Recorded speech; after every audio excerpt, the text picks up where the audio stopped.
అందరూ అనండి, ఓం నమ శివాయ, ఓం నమ శివాయ, ఓం నమ శివాయ. గాలి వదిలేస్తూ వెనక నుంచి కిందికి రావాలి. గాలి పీలుస్తూ పైకి వెళ్ళాలి. గాలి వదిలేస్తూ కిందకి.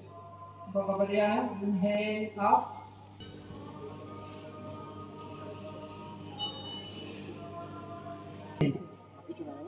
మధ్యలో ఎవరు నుంచోవద్దు. సైడ్స్ ఎవరు.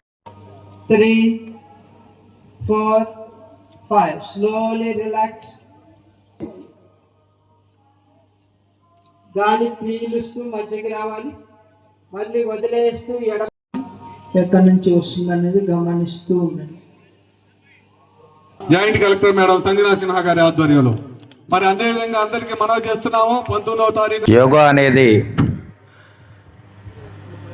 భారతదేశ ప్రపంచ చరిత్రలో యుగాలుగా మన దైనందిన కార్యక్రమంలో ప్రతి భాగంలో ఇది ఉంటుంది. మరి సైన్స్ టెక్నాలజీ పెరిగిన తర్వాత స్పీడ్ యుగంలో మనం అందరం కూడా దానికి దూరం అయ్యాము. కానీ ముఖ్యంగా మరి మహిళలకైతే ఇంట్లో చేసే ప్రతి పనిలో యోగ ముద్ర ఉంటుంది. కూర్చొని ఓడవాలన్నా, అంటు కావాలన్నా, పిల్లల్ని స్నానాలు చేయించాలి, అన్ని కార్యక్రమాల్లో యోగాసనాలు మీరు వేస్తూ ఉంటారు. కింద కూర్చొని చక్కగా మీరు లేగగలరు. అన్ని కార్యక్రమాలు, అన్ని ఆసనాలు మహిళలు ఎక్కువ వేయగలరు.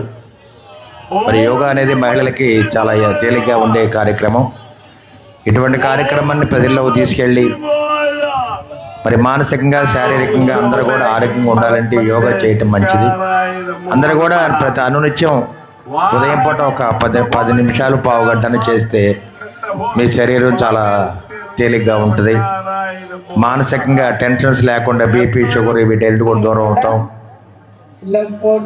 ఇవన్నీ కూడా గమనించి మన ప్రీతమ నేత నారా చంద్రబాబు నాయుడు గారు మరి మాసోత్సవాలను యోగోత్సవాలకు పెట్టడం, యోగాంధ్రాన్ని మరి ప్రపంచంలో మరి గిన్నీస్ బుక్ ఆఫ్ వరల్డ్ రికార్డులో నమోదు చేయటం.